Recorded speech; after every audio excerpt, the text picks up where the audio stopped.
अध्याय 41। पूरे 2 वर्ष बीतने पर फिरौन ने यह स्वप्न देखा कि वो नील नदी के किनारे खड़ा है और उस नदी में से 7 सुंदर और मोटी मोटी गायें निकलकर कछार की घास चरने लगी। और क्या देखा कि उनके पीछे और 7 गायें जो कुरूप और दुर्बल हैं नदी से निकली और दूसरी गायों के निकट नदी के तट पर जा खड़ी हुई।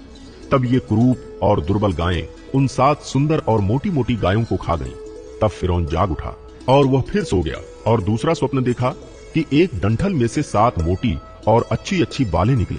और क्या देखा कि उनके पीछे 7 बालें पतली और पुरवाई से मुरझाई हुई निकली और इन पतली बालों ने उन 7 मोटी और अन्न से भरी हुई बालों को निगल लिया।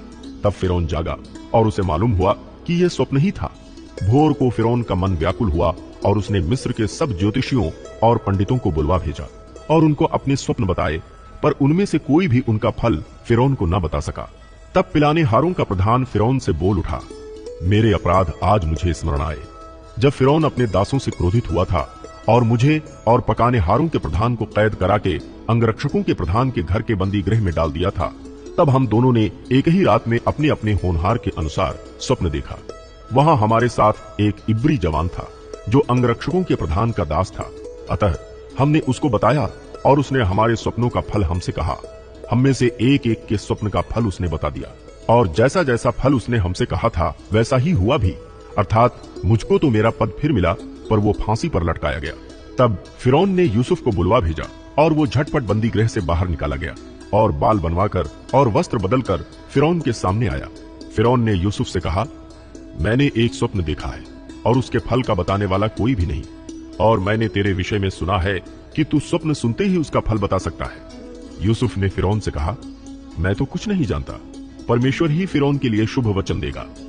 फिर फिरौन यूसुफ से कहने लगा, मैंने अपने स्वप्न में देखा कि मैं नील नदी के किनारे खड़ा हूं। फिर क्या देखा कि नदी में से 7 मोटी और सुंदर सुंदर गायें निकलकर कछार की घास चरने लगी। फिर क्या देखा कि उनके पीछे 7 और गायें निकली जो दुबली और बहुत कुरूप और दुर्बल हैं। मैंने सारे मिस्र देश में ऐसी कुडौल गायें कभी नहीं देखी।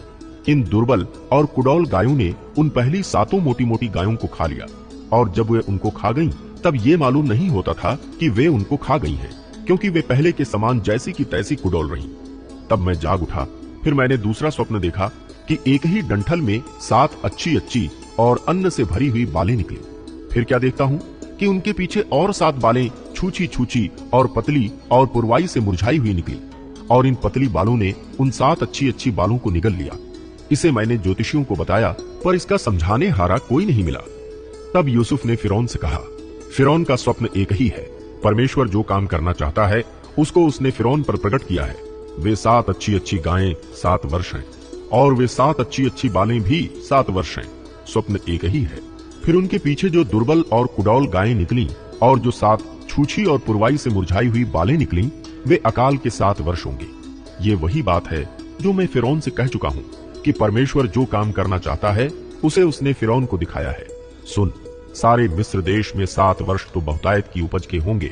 उनके पश्चात 7 वर्ष अकाल के आएंगे, और सारे मिस्र देश में लोग इस सारी उपज को भूल जाएंगे, और अकाल से देश का नाश होगा, और सुकाल देश में फिर स्मरण न रहेगा, क्योंकि अकाल अत्यंत भयंकर होगा।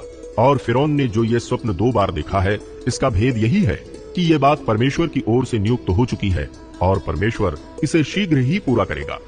इसलिए अब फिरौन किसी समझदार और बुद्धिमान पुरुष को ढूंढ करके उसे मिस्र देश पर प्रधानमंत्री ठहराए। फिरौन यह करे कि देश पर अधिकारियों को नियुक्त करे, और जब तक सुकाल के 7 वर्ष रहें, तब तक वो मिस्र देश की उपज का पंचमांश लिया करे, और वे इन अच्छे वर्षों में सब प्रकार की भोजन वस्तु इकट्ठा करें, और नगर नगर के भंडार घर भोजन के लिए फिरौन के वश में करके उसकी रक्षा करें। वो भोजन वस्तु अकाल के उन 7 वर्षों के लिए जो मिस्र देश में आएंगे, देश के भोजन के लिए रखी रहे, जिससे देश का उस अकाल से सत्यानाश न हो जाए। ये बात फिरौन और उसके सारे कर्मचारियों को अच्छी लगी। इसलिए फिरौन ने अपने कर्मचारियों से कहा, क्या हमको ऐसा पुरुष जैसा यह है, जिसमें परमेश्वर का आत्मा रहता है, मिल सकता है? फिर फिरौन ने यूसुफ से कहा, परमेश्वर ने जो तुझे इतना ज्ञान दिया है कि तेरे तुल्य कोई समझदार और बुद्धिमान नहीं, इस कारण तू मेरे घर का अधिकारी होगा, और तेरी आज्ञा के अनुसार मेरी सारी प्रजा चलेगी। केवल राजगद्दी के विषय मैं तुझसे बड़ा ठहरूंगा।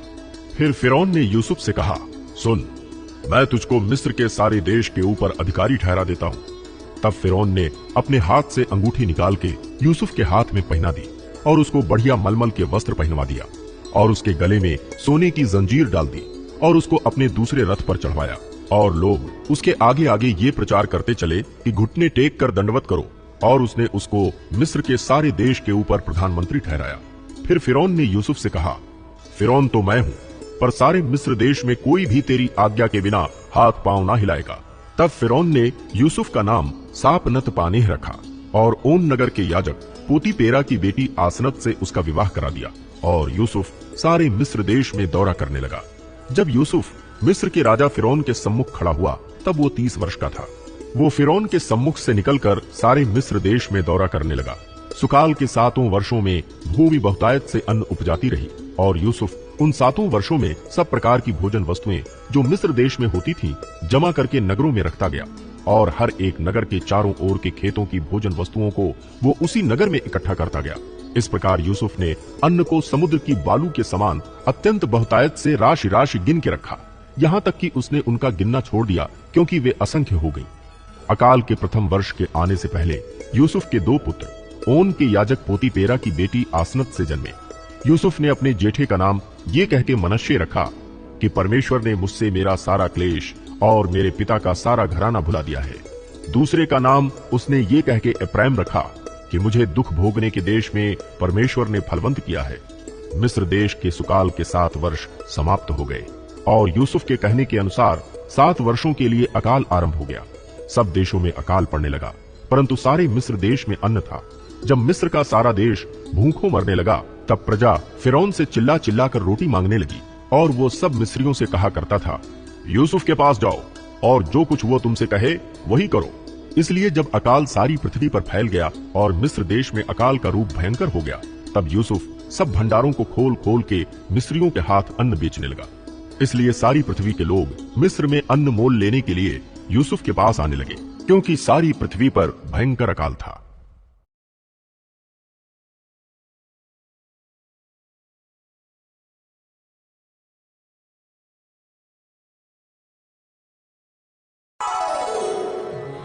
अध्याय 14।